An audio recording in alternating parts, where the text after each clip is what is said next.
अस्सलाम वालेकुम स्टूडेंट्स, कैसे हैं आप सब। आज की जो वीडियो है वो है रिड्यूस सिलेबस ऑफ ईयर 2024-25। जो पेपर 2025 अप्रैल की डेट्स के एक्सपेक्टेड हैं, उस डेट्स के लिए जो मैथमेटिक्स क्लास सेकंड ईयर है उसका रिड्यूस सिलेबस है। उसकी एक्सप्लेनेशन दे रहा हूँ मैं कि कौन सी एक्सरसाइज चैप्टर में रिड्यूस हुई है, कौन सी एक्सरसाइज कोर्स में रिड्यूस हुई है। सबसे पहले इंटीग्रेशन में अच्छा खासा रिडक्शन हुई है, 6.1, 6.2, 6.3। वैसे ये है कि 6.1 करनी बच्चों को ज़रूरी पड़ेगी रिड्यूस होने के बाद भी, क्योंकि आगे की एक्सरसाइज के लिए इंपॉर्टेंट है। तो ये है कि खासा 6.123 में से सवाल अच्छे आते थे जो रिड्यूस हो गए, तो आगे की एक्सरसाइज में से सवाल आएंगे।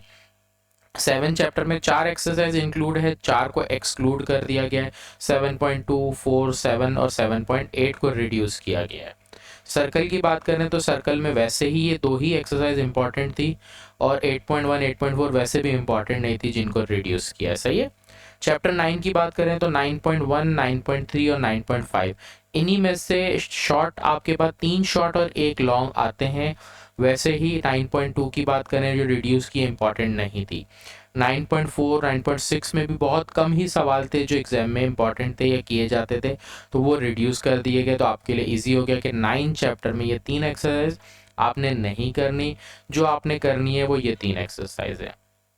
10 चैप्टर को देखें तो 10.12 इंक्लूड है, जो एक्सक्लूड कर दी है वो 10.3 है। तो 10.3 में भी आपके पास कुछ सवाल थे जो आ सकते थे, लेकिन वो एक्सक्लूड किए। 11 चैप्टर है इंक्लूड, और जब 11 चैप्टर इंक्लूड रखा है इसका मतलब ये सवाल ज़्यादा इंपॉर्टेंट लॉन्ग के लिए। तो सेक्शन सी के लिए आप 11 चैप्टर करोगे, एक ही एक्सरसाइज है।